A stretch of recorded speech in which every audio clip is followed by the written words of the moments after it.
नमस्कार, मैं हूं शिखा और आप देख रहे हैं एक्सप्रेस एमपीसीजी न्यूज। आइए रुक करते हैं आज की ताजा खबरों की ओर।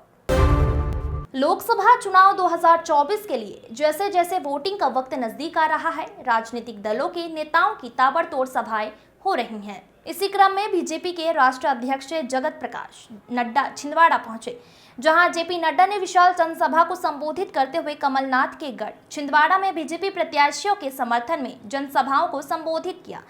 इसी दौरान कमलनाथ पर निशाना साधते हुए कहा कि आप बताइए, कमलनाथ और बेटा परिवार की पार्टी है या नहीं? ऐसी परिवार की पार्टियों को घर बैठना है, छिंदवाड़ा में बदलाव लाना है। साथ ही जेपी नड्डा ने इशारों में भाजपा राष्ट्रीय अध्यक्ष जेपी नड्डा ने विवेक बंटी साहू को बताया मोदी मंत्रिमंडल का हिस्सा। स्थानीय पोला ग्राउंड में विशाल जन समुदाय के विवेक बंटी साहू को जिताने की अपील की।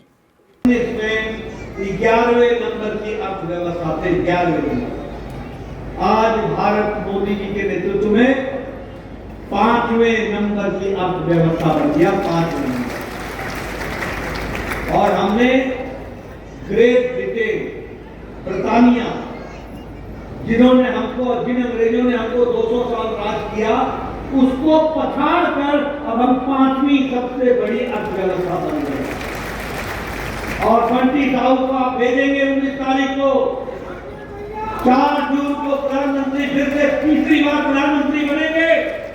और तीसरी बार जब प्रधानमंत्री बनेंगे तो भारत 2027-28 में तीसरी सबसे बड़ी अर्थव्यवस्था बन जाएगा।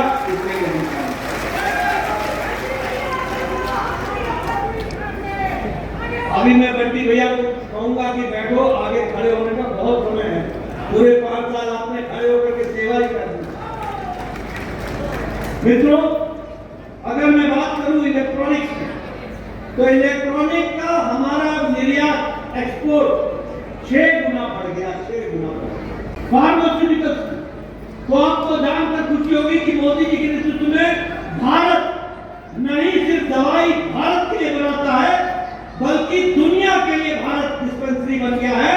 और 138% एक्सपोर्ट अब भारत की दवाई हो रही है।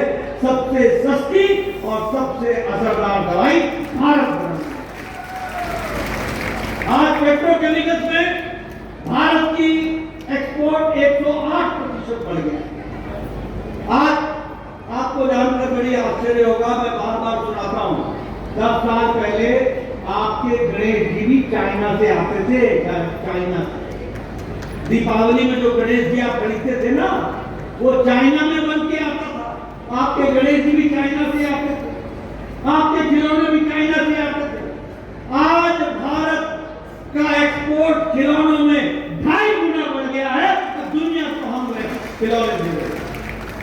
आपने जापान की गाड़ियों की बात सुनी होगी, जापानीज टोयोटा, डैटसन। आज आपको खुशी होगी कि ऑटोमोबाइल मार्केट में भारत ने जापान को पछाड़ दिया है और अब तीसरी सबसे बड़ी ऑटोमोबाइल मार्केट भारत बन गया। हमारे आगे अब सिर्फ अमेरिका और चाइना रहेगा।